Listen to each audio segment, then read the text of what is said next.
Welcome to Higher Mind Yoga Podcast, episode number 6. Thank you for listening. Thank you for downloading.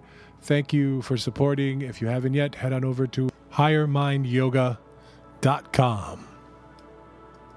There you'll find a link for Patreon. You can help out the podcast for as little as $1. Yes. On this podcast, we're going to touch on a few subjects, and we have our first, official interview. The interview is with Natalie, one of my favorite yoga instructors at Shiva Shanti. And she was kind enough to share her story and how she got into yoga and how it helped her transition, how to find a better place. So that'll be coming up.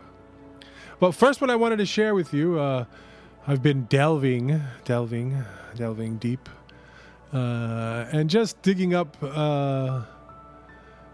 history of yoga. I am very interested in how very, very ancient yoga came to be, kind of separating it from all the mysticism and also all the modern commercialism. Just wondering and trying to figure out what it's all about. Just edifying myself and enjoying the journey, I guess.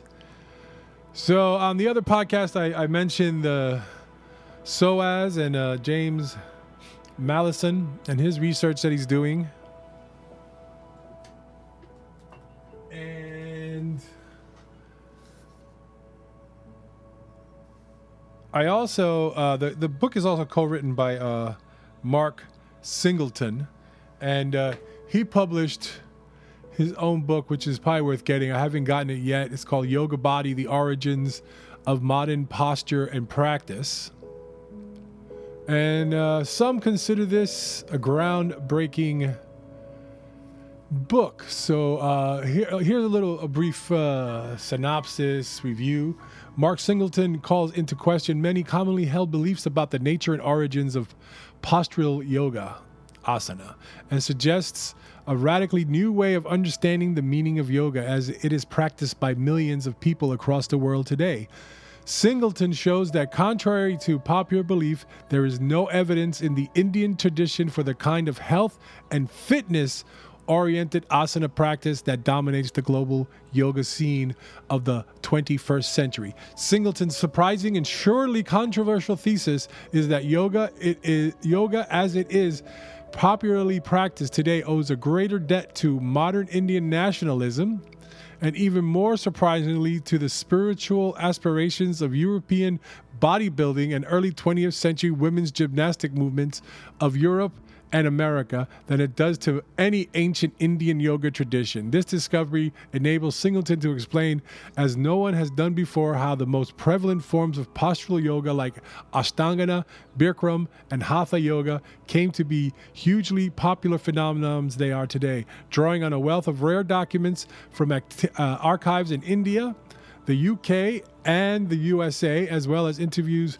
with the few remaining now very elderly figures in the 1930 Mysore Asana revival. Yoga Body turns the conventional wisdom about yoga on its head. Interesting stuff. And they're researching it for real. This isn't this isn't featured on Instagram or anything like that. And one of the things that I found something, there's a museum and they have something called the Welcome Collection, and the Welcome Collection is in London. We're located in central London, and we'd love to see you. So if you're in London, go see the Welcome Collection. Tell them you heard about them on Higher Mind Yoga, maybe someday. But anyway, I found this online. It was probably kind of clearly well written, and Lalita Kaplish is the author of this, but she actually borrowed and used a lot of the stuff from Mark Singleton's book. And I just wanted to just bring this out there because I going back, I don't know, I just see this kind of disconnect with ancient yoga and modern yoga, and whatever that means.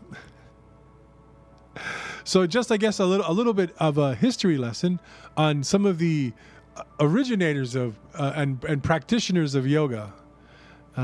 So these are the warrior monks. These are the ascetics from the 15th and 18th century. So between the 15th and 18th century, highly organized bands of ascetics controlled many of the trade routes in north of the subcontinent. So these are militias of ascetics. So these ascetic militias often trained in yogic practices as well as martial arts. They battled with each other and provided mercenary armies for Mughals, Rajas, and wealthy landowners. Interesting. So they were like a mercenary security guards practicing yoga, martial arts, and other spiritual practices. And this is the origins, okay? So we're not talking, whatever gym yoga you're talking about or whatever fancy leggings you have. This is where it kind of all blossomed from. So in 1567, the Mughal Emperor Akbar encountered a battle between two rival groups of sannyasins, Hindu ascetics, at Thaneswar. The chaotic scene was captured by his court artists and shows us the sannyasins with their wild hair and ashen blue skins fighting for the right to control a prime state on their banks of the Saraswati River. The groups were gathered along with other pilgrims on the day of a solar eclipse to bathe in the river. The riverbank was a prime site for performing rites and collecting alms from pilgrims. The painting also highlights the growing numbers of rival factions of ascetics. The ascetics in the painting bear the mark of Vaishnav sect followers of God Vishnu, a characteristic of V or U-shaped on the forehead and nose. The arch rivals were the Shaivaites, the followers of Shiva. Battles between the military wings of Vaishnav, I don't know if I'm pronouncing that right, forgive me, sects such as the Ramadhanis and Shaivaite sects such as Dasnami were at their most violent in the 18th century and resulted in the deaths of thousands of ascetics. So then, with the rise of British East India Company and colonialism, in the 18th century, the economic and political power of Mughals, Rajas, ascetics, militias were challenged by British colonial expansions. The colonists did not differentiate between yogis, Sufi, fakirs, Hindu sannyasins, or other ascetics. The term ascetic, yogi, and fakir began to be used interchangeably to describe a stereotypical wandering ascetic, notorious for his wild behavior, begging, and extreme practices. The company took over administrative control of the northwestern province of Bengal after its army defeated the local ruler. Organized groups such as ascetic militias, who had their own local economic and administrative systems, were a direct challenge to the company's rules and profits. I'm going to leave that there because inside of me, I feel a political rant building. So I'm just going to let it lie there and just let that soak in. A little bit of the history of yoga. Then the other topic that I like to touch on, just another one of the interesting things that have developed in modern yoga. So this is something that I see all the time. And this is just one of the articles, and I'm not going to pick on this particular publication, but this publication gives you a very sterile, very not overly spiritual version of yoga, but I guess they pepper it in, a yoga journal. So here's an article, Ayurveda's take on all the recent mixing of marijuana and asana.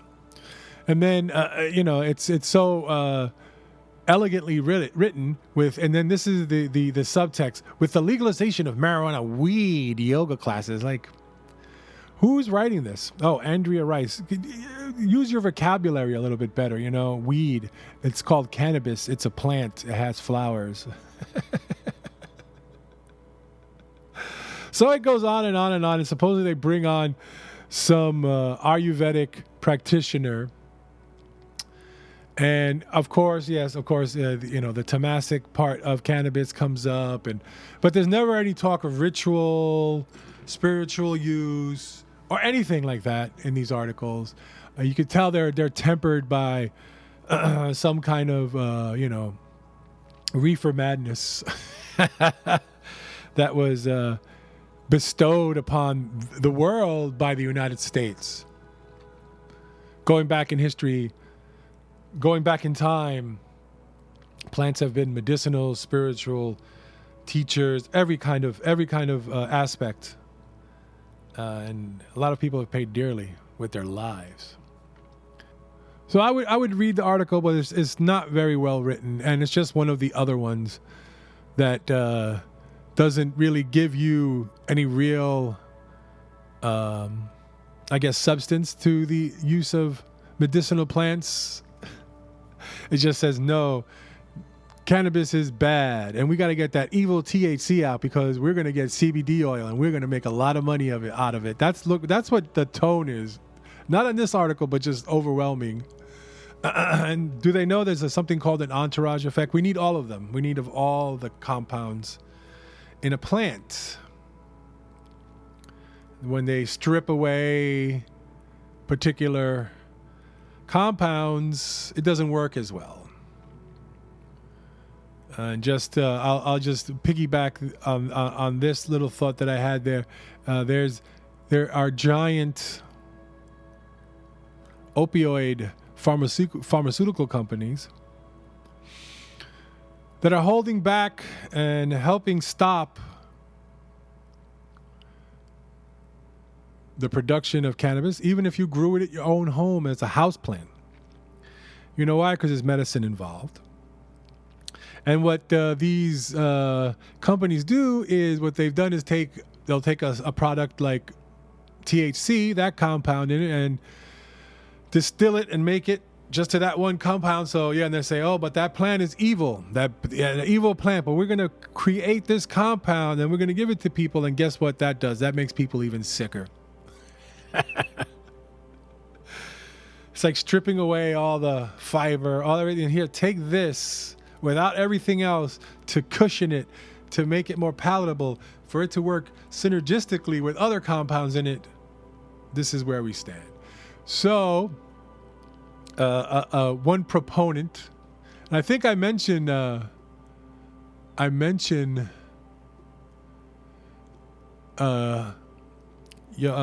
Ramdev in the podcast.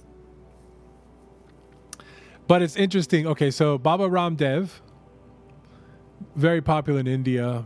I don't know politically everything that's going on there. You can go deeper, but he owns this huge Ayurvedic company. They sell Ayurvedic products in India, and he is for the legalization. I know the company, whatever. There's a few things in the article, and I don't know what that. But anyway, so Baba Ram. So one of the elder statesmen, so to say. So Baba Ramdev of Patanjali's. That's the company named after Patanjali's. Yes, the Yoga Patanjali, the sutras. He wants cannabis legal in India, but some writer or some self-professed professional here in the United States says no. It's so I don't know. All right, you fine. So anyway, I could read this. I would read this up, but it's not necessary. I just wanted to go down to the comments, and this one gentleman kind of surmised it, and this is kind of what's going on. So India resisted the banning of cannabis till 1985, when Indira Gandhi's government, under Western influence, gave way for the Narcotics, Drugs, and Psychotropic Substance Act of 85. So there goes the world banning, and now now it filters through all this. I don't know. Just try to get to the root. Try to get to the root. That's interesting choice of words, Teddy. The root of the truth, the root of the lies. I don't know. I just throw that out there. Go out there, do a little research for yourself. Figure out what's going on, and don't forget to breathe. Breathe in deeply and exhale completely.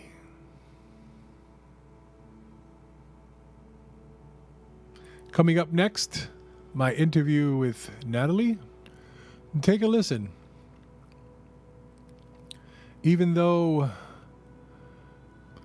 self-transformation and the things that we go through in life may seem very unique to us, but as you start to speak to people and open up your eyes and look around, you find out that it's pretty universal. We're going through a lot of the same things.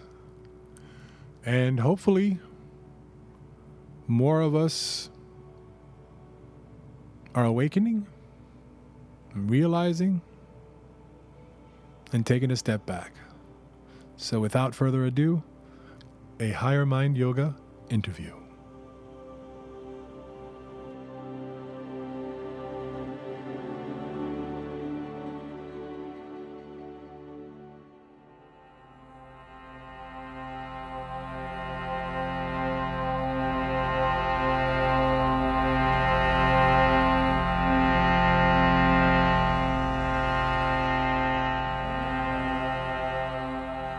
Higher Mind Yoga, and we're here with Natalie, and she is the first official interview. Hi.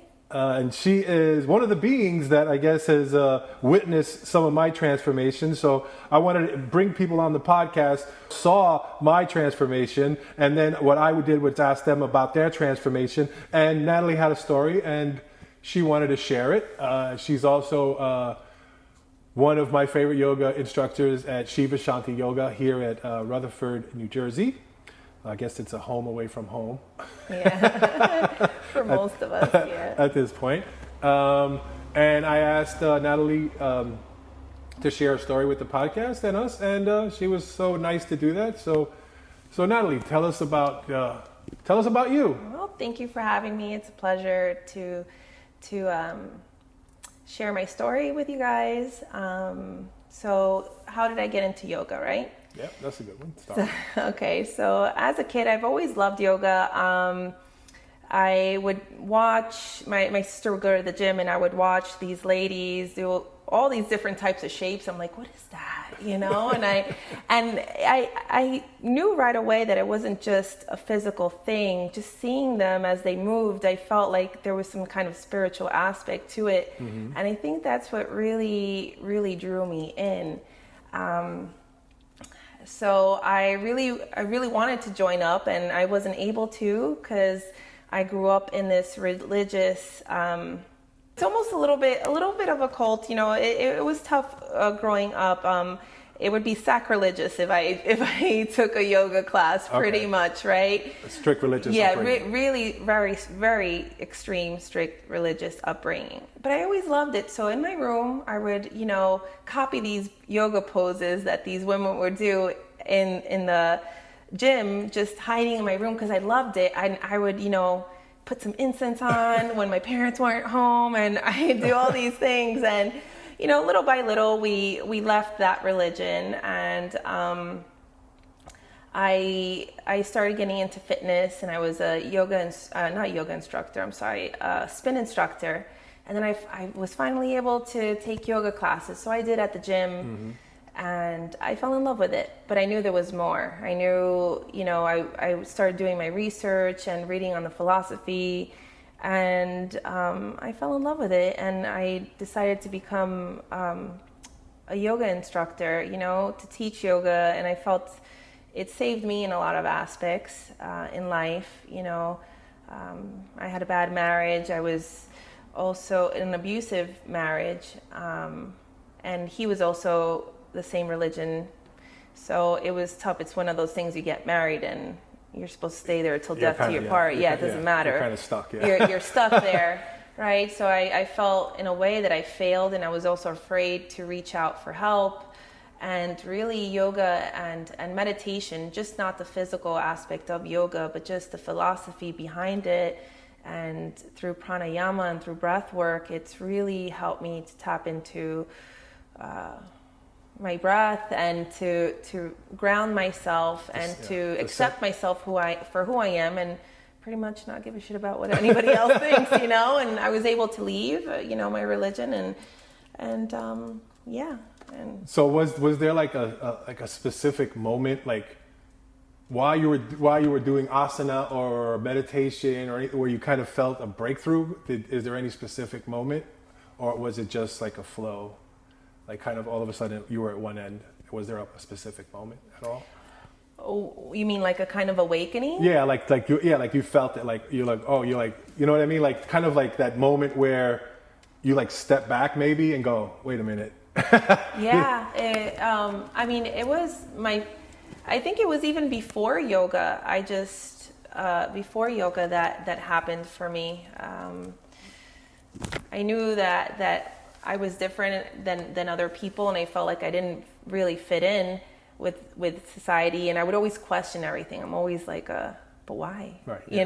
That's a lot of us. Yeah. I want to get us all on this podcast. Yeah, I really, all the time, and I would get in trouble for it, but I would always question things, and even I would question like how we're trained to do how we're so indoctrinated, or how we're so conditioned. Yes, we're so conditioned to do things, and I'm like, I would always question this as growing up as a kid, and when I took my first yoga class and they were talking about, we're all this one consciousness, how we're all interconnected.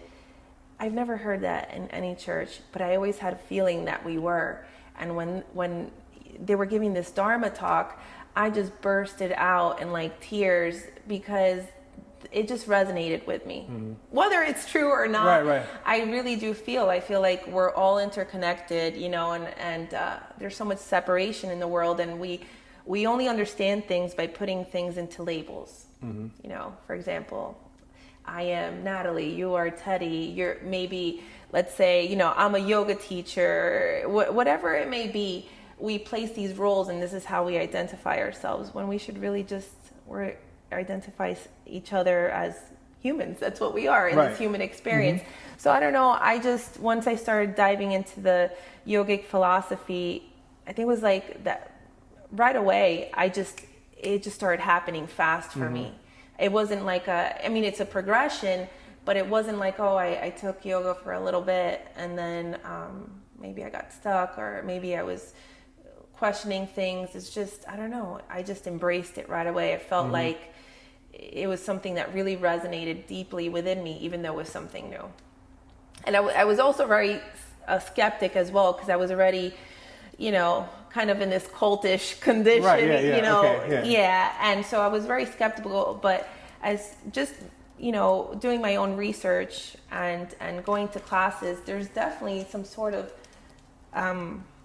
something happening. Even if you're a skeptic, you're moving energy in your body. You might come to class feeling pretty shitty, and by the end of Shavasana, you feel like you can ride a unicorn, I don't know. It's just, you find a little bit, a sense of calmness, a sense of ease. I also suffer from depression as well, and it's really helped me out big time. I've gone through and as of late, and actually I guess it's a funny thing. Throughout my life, of course, I was known as Teddy G the Love God for a while. I was in this crazy rock band, and whatever. It was just like this lifestyle, and I had drinking wine and whatever, and just like that, and you don't really think about it. And then as that kind of faded away, whatever, old habits just stayed there. Yeah. And I was like, why are these habits still here? So one of the things that helped me was, for me, stopping alcohol altogether. But what that did, when that was gone, it was kind of, I didn't even, it's funny because you don't even realize these things. It was kind of like some kind of shield to block the anxiety and stop me from thinking about stuff. Because basically you go, all right, you worry about stuff, whatever, but through the day you go, whatever. And then what would happen to me is I would end up numbing myself at night, go to sleep, whatever, have a little bit of a hangover in the morning, whatever. And when I took that away, all like it was like an ocean of anxiety came to me, and I freaked out for a little bit. But luckily, I was in the moment of this transition. It took me like 4 months to kind of get back to normal. Yeah. But I'm kind of there now, and luckily I had this place to come to, Shiva Shanti. Yeah. Because I was like, oh my God, like I have to go to yoga today just to settle. And then after yoga, take a deep breath, and then I would go home and meditate and go on with my day, my work, all that kind of stuff. But it does center you. Spiritual awakening, a lot of people think that it's like this thing where it's like a moment, and it's really not. At least it's terrifying, it's scary. Your eyes open to all the terrible things that are happening, and plus you're faced to deal with your own demons, which is scary. You know, like you said, you created a shield around yourself. I did as well. I know throughout my journey, when I left that religion and when I left my husband, which was abusive, I had no sense of who I was. I forgotten, you know, I was married. I was married when I was 18, and I left him when I was 25. And I've been in this religion, you know, for a good 24 years, right? Good. So I was left with no sense of who I was, because this religion, they told you how to think, and if you didn't do what they told you to do, you know, they would shun you, and your family would shun you. And you are only allowed to hang out or to associate with people within that religion. So if you do get shunned, you have absolutely nobody. You're isolated. Right. Yeah. That's how a lot of religions work that way, and a lot of cults work that way. And it's a fear-based thing. Yeah. So I was left completely devastated, and I knew early on that, you know, something clicked in me as a kid, knowing that that never resonated with me, but I just followed because my parents did, and blah blah so on. But when I left, I was completely devastated. I started to drink as well. I didn't develop too much of a problem with drinking, but definitely substance abuse. I think I was introduced with Adderall, and I just felt so depressed. I didn't want to get out of bed. That once I took this Adderall, I'm like, woo, you know? Yeah, the shield. Yeah, the shield. And it became an issue. And then one day, you know, I sat down and I really reflected, and I'm like, what am I doing to myself? You know, what am I doing? Like, I don't want to end up going, you know, having to go to rehab. And if I do, I have to, and that's fine. But I don't want, what if something happens to me? It's not worth it. So I just decided to change. I knew that wasn't who I was at my core. Right. And then I had to deal with all the bullshit that came up, you know, and that was really tough. It was hard. It was really hard. Yeah. And meditating, you know, doing my research and going to yoga definitely really did help me. But it was like, I don't know, everything, once those floodgates opened of that being awake and, you know, kind of knocking down those shields, that's pretty hard to manage. Yeah, right, yeah. And you're faced with all these things that were there, and you knew they were there. Yeah. But you were hiding, like, oh, I'm not going to... Absolutely. I'm not going to face it right now. Okay. Getting off the heavy subject for a second. The transition for you from gym yoga to like a studio. Yeah. Did you like try to go to other studio? Like, have you gone to other studios? Like, what was that what was that like? Like, I know, because for me it was. I always wanted to do, always pretty much, like if you listen to one of the podcasts, it was meditation was first because of course of martial arts, you know, Bruce Lee was my hero and, you know, that kind of stuff. And they do a lot in those old karate movies, there's a lot of weird meditation stuff. But anyway, in my history, like I just read a lot, and of course the imagery and the Hindu imagery, I always loved all that kind of stuff and always wanted to try yoga. So that's kind of how I was introduced to it. Yeah. But never did it. Never, asana was never like the physical part was, and it was just like, got to this point, you know, 50 something years old, going to a gym going, all right, I want to do the old routine again. And I looked over and I go, why come I'm not doing yoga? I've been wanting to do it. And then I was in that moment of, okay, contemplation, should I do it, whatever. And this bus pulled up, and I guess it's from an old age home or whatever. Yeah. And all these old people got out. And I don't know, the age range must have been 80, 95, or whatever. And I go, if they're going to go do yoga, there's no reason. What am I doing? Yeah. So I went right in, and there was this little Asian man. He just kept waiting for me, like, come sit down next to me. I don't know why, but I sat down next to him, and we just smiled our way through it. We were both horrible at it, and that was my first introduction at LA Fitness. And then I just stuck through it.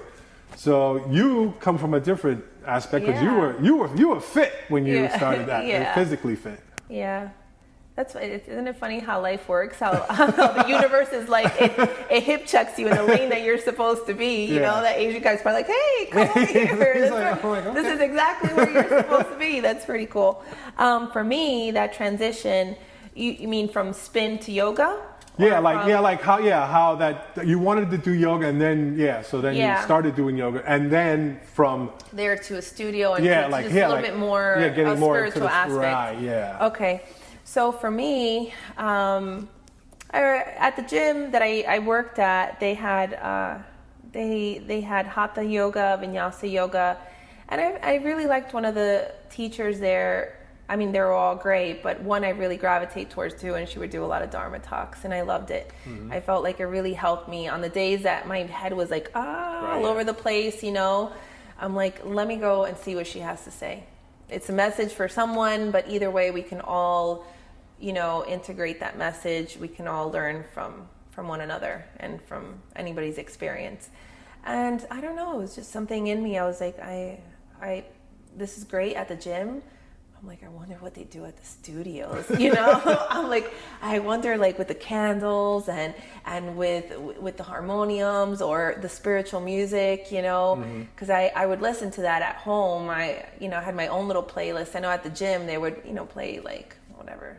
Little rock, soft rock, pop, whatever. And which is fine, but I just really wanted something super spiritual. Right.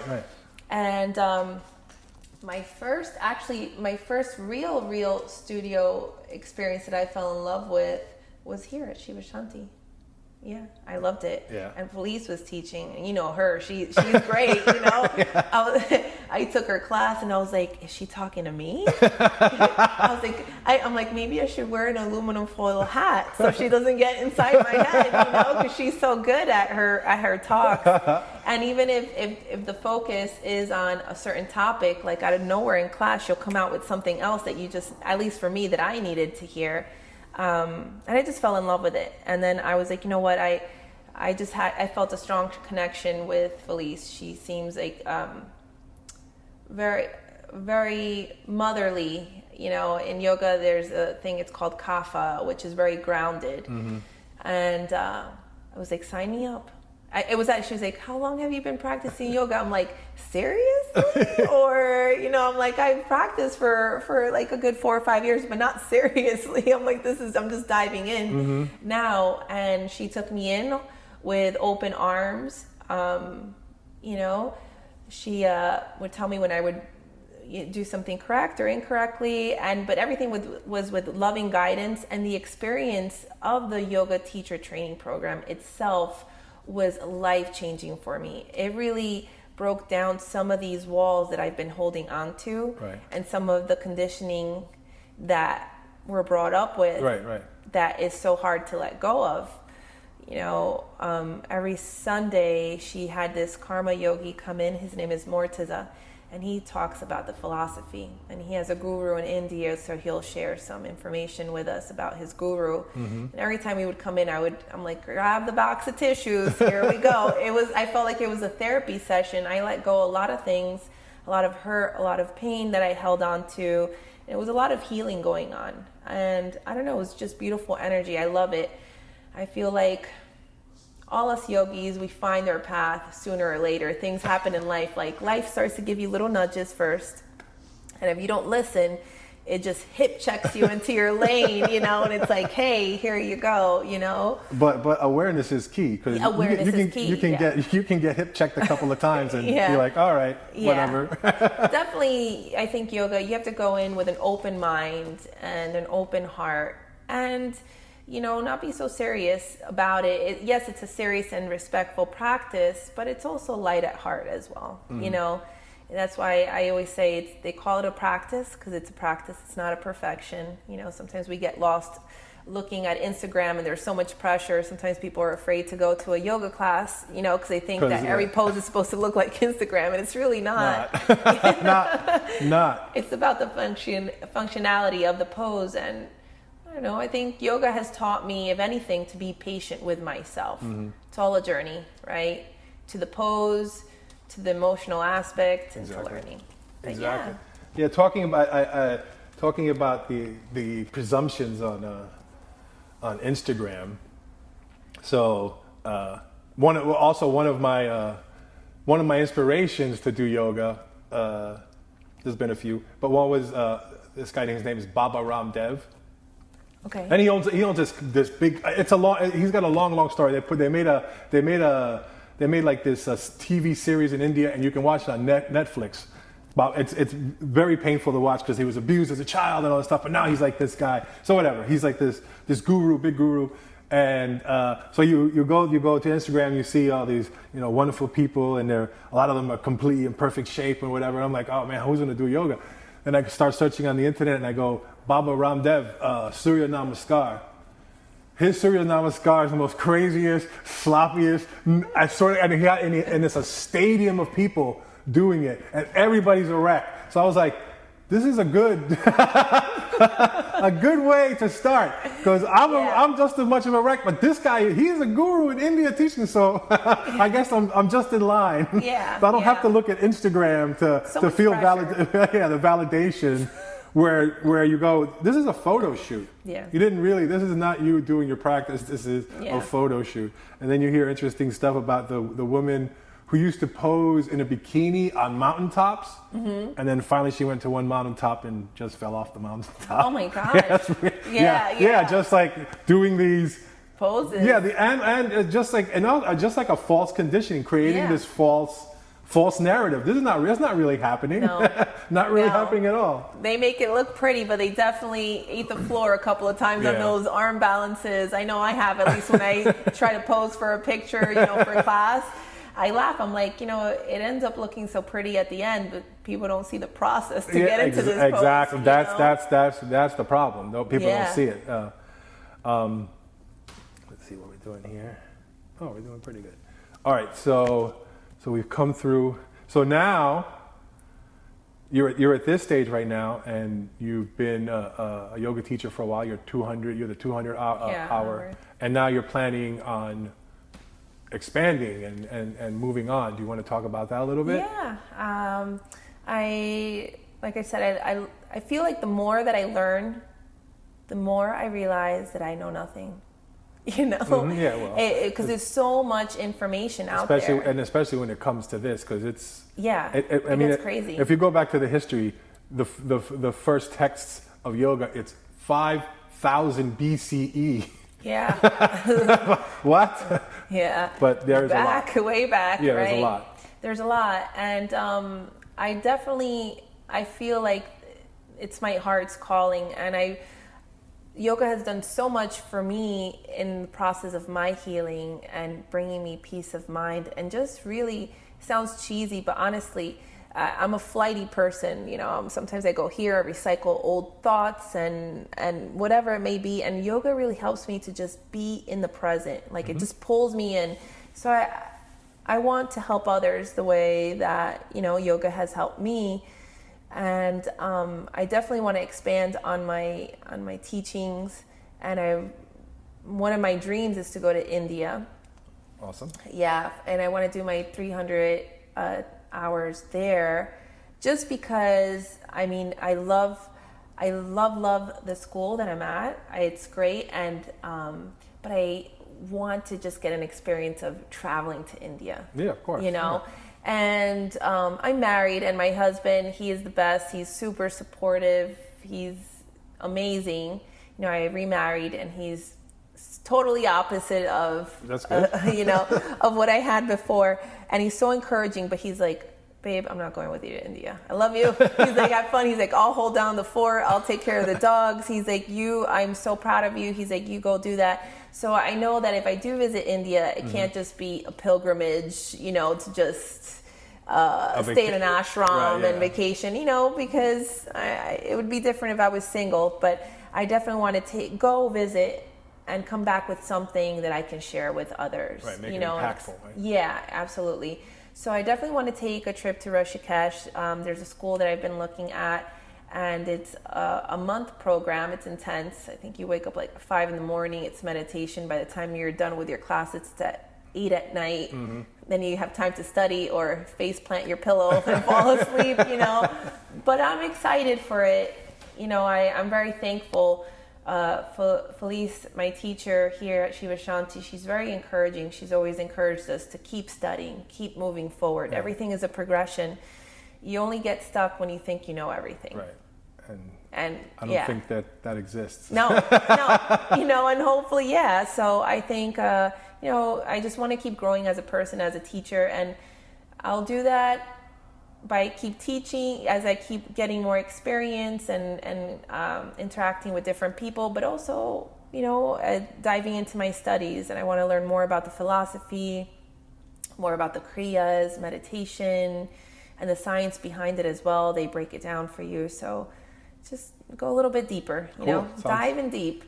Sounds like it's going to be a good experience. I look forward to you going through it and coming back and giving us all the information. Yeah, my husband's like, I feel like you're going to come back a different person. I'm like, maybe. I was like, you know what? And the thing is, we're always constantly changing, right? Life is ebb and flow. It's the nature of things. Mm-hmm. And if you stay, stuck or stagnant, then there's something wrong. Sometimes people say, wow, you've changed. And I say, I hope so. I hope I've changed. We're all trying to be the best version of ourselves. And that's what I think yoga helps me do. Even on my worst days, I can also sit and say, I'm grateful for this. I'm grateful for that. And that kind of pulls me back into the present moment. Exactly. There's so many little tools that yoga gives us. It's not just the physical aspect, which is great, and so much more. Mm-hmm. It embodies all these different types of things. Yeah, so I guess the experience is different for everybody, because some people go through the asanas first, and then discover that. For me, it was a little strange because I was following the philosophy, but never did asana, and it wasn't until, because I guess it's the 8 limbs of yoga, you kind of have to do them all, or it doesn't all. Thank you for listening to the Higher Mind Yoga podcast. And if you haven't yet, head on over to Higher Mind Yoga and help out the podcast for as little as $1. Check out the stuff there. I'll put links to the various things that I talk about on the podcast. And if you haven't yet, take that moment. Take those 5 minutes. And just meditate or just be. Stop the thoughts. Take a little break. And breathe. Until next time, thank you. Namaste.